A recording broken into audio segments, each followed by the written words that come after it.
Thanks for stopping by. You got to be careful when you pull that old guitar out of that closet and start noodling around with it because what happens is that addiction comes back. Before you know it, you're going to be learning Eric Clapton and Allman Brothers songs. You're not going to be getting any of your chores done, and the old lady's going to get aggravated with you. You might even want to get the band back together, and your whole life as you know it is going to change. So be very careful. All kidding aside, no, you guys want to learn how to play guitar again, and I think that's great. You, kind of mothballed it because life happened, and now that maybe you got some time freed up, the kids are gone, and or you've retired, or whatever the situation might be. You're feeling a little empty there in that area, and you want to learn how to play again. Well, that's what we're going to discuss here, and we're going to deep dive into that. And I'm going to take some of your suggestions. I want some suggestions from you guys, so please comment, and we're going to get into that here in just a second.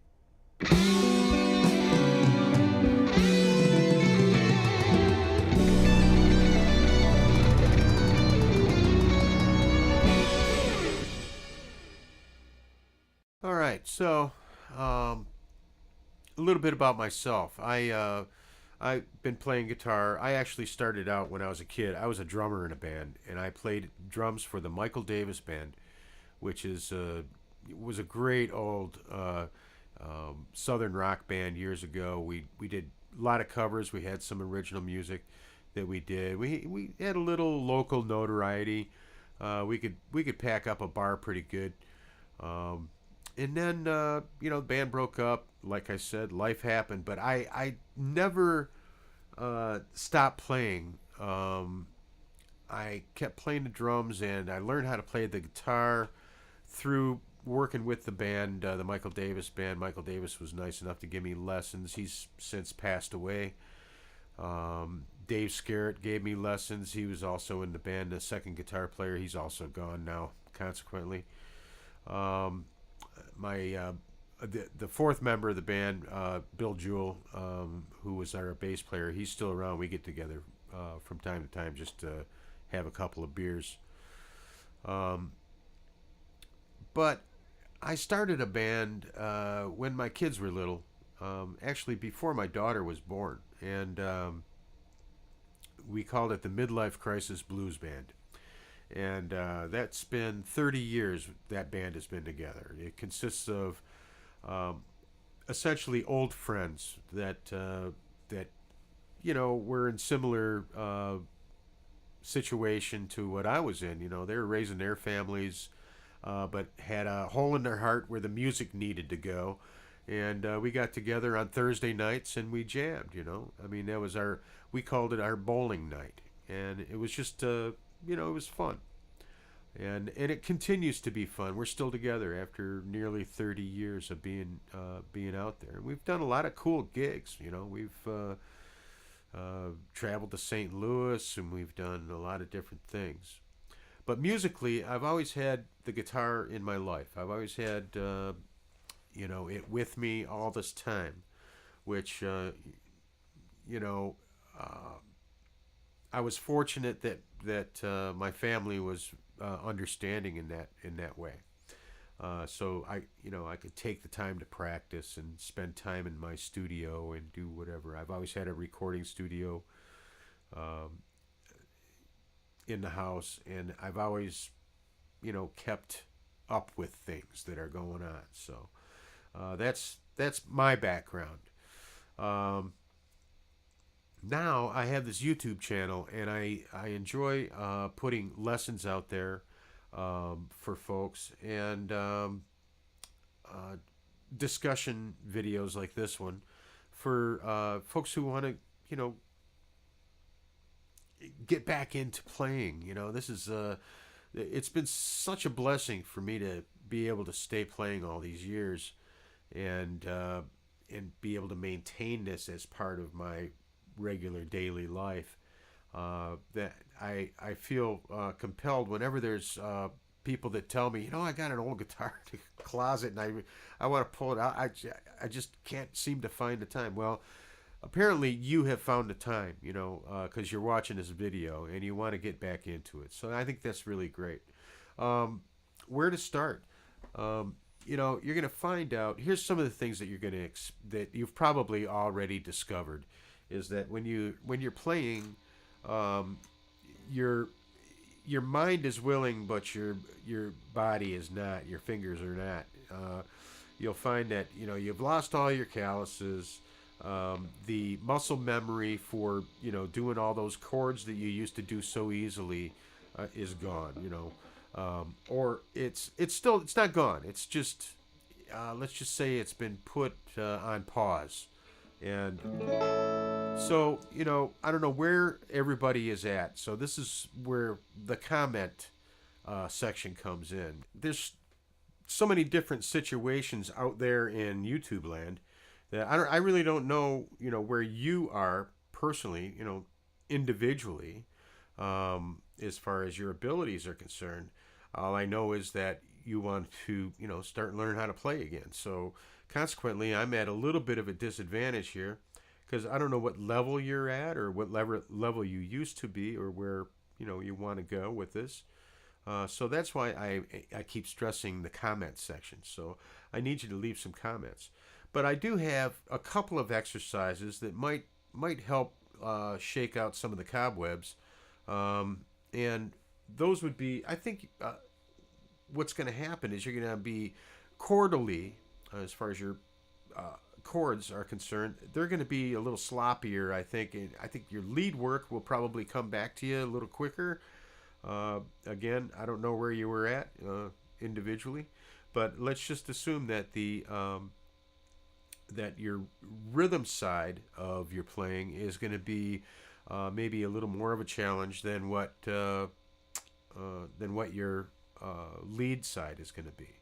Okay, I think the open chords, stuff that is played in the first position, I think that stuff is going to come pretty naturally, more so than like the bar chords. But so let's just start like with an A major barred, which is in the first position, which is actually an open chord really, but it's kind of starts you off on those power chords as you go up. So let's just take this exercise and go up. We'll just go up, a whole step each time.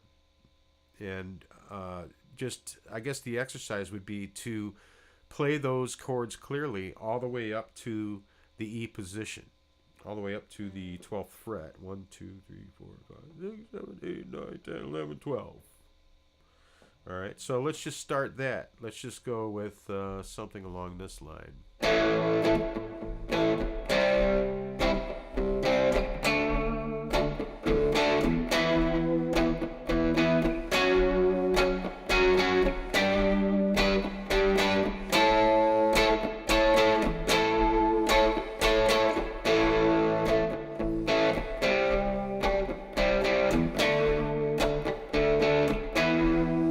Okay, I think you got the picture, right?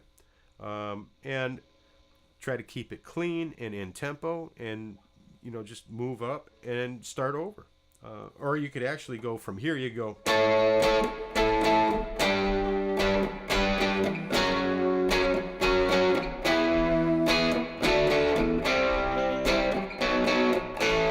However you want to do it, whatever sounds good to you. It really, these exercises I'm showing you are just to provide you with positionally and structurally, not so much structurally, but just an opportunity to try something that is going to develop your hand. What happens is your hands become, like I've said before, if you don't play for a long time, the muscle memory in your hands, your brain hand finger interaction becomes atrophied, and you need to spend time. But because you're already a player, you already know how to play, it comes back to you much quicker than somebody that was just starting. Okay, So that's what makes that exercise, um, it kind of fast tracks you back to where you need to be, because your brain and your hands are going to start to come together again, and allow you to do a lot of that work, um, a lot of that stuff without so much work. Okay, like from a beginner standpoint. So just I think that would be a really good exercise. Um, as far as the open chords are concerned, I think those are going to come pretty good. But you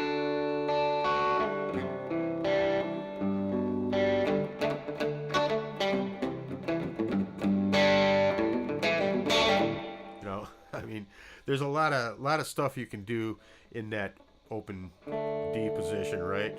And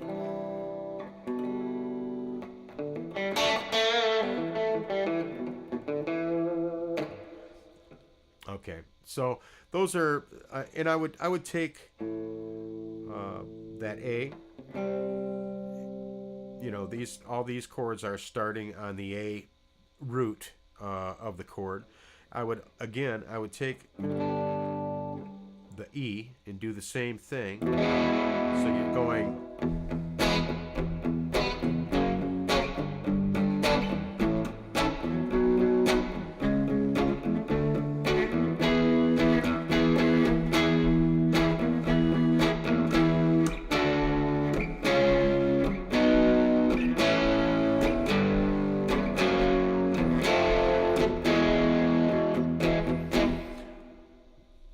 Just make sure that all of the notes ring out clearly, and um, don't be so concerned about trying to make music with them. Just trying to get your hands to uh, ring everything correctly and clearly the way you would expect them to be. Now, the second, that's covering kind of the chord exercises that might help get you there faster. Um, the lead stuff, if you were a lead player, or if you were involved in playing some lead, you remember. Hopefully, you remember, or if you don't, this is it. But the minor pentatonic scale was like the primary scale, right, for rock. I mean, and anything that we played, it was like that's what everybody's licks came from that, right? So.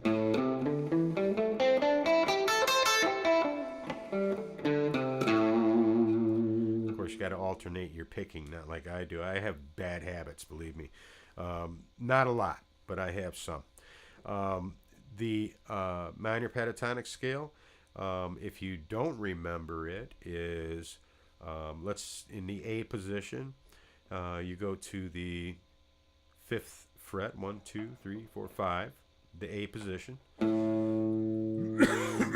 Pardon me.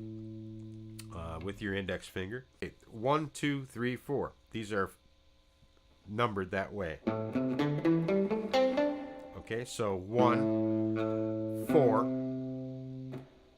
1, 3, 1, 3, 1, 3, 1, 4, 1, 4. Okay, so that's your minor pentatonic scale in A. 1, 4, 1, 3, 1, 3, 1, 3, 1, 4, 1, 4. Okay. So that would be something that you would probably want to practice, and you may be further along. You might be able to play some licks maybe in that minor pentatonic scale.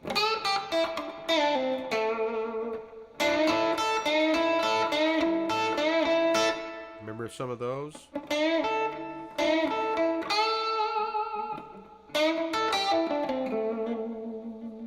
Okay, so there's a lot of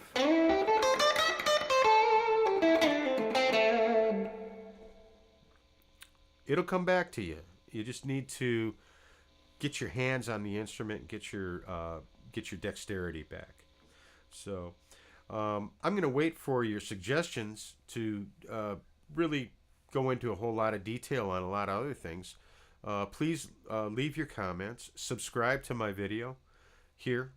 Subscribe to my channel, actually.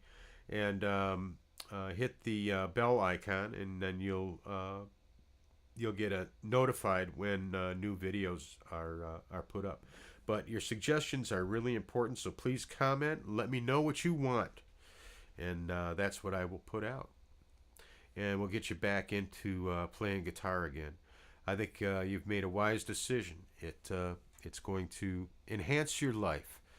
And this is Tim Fescorn, and my goal is to be a better guitar player by teaching those folks who want to learn how to play. And your questions, your answers, your comments help me become a better player and provide better content for my channel. So thanks very much, and I appreciate your time here. And we'll see you soon, I hope.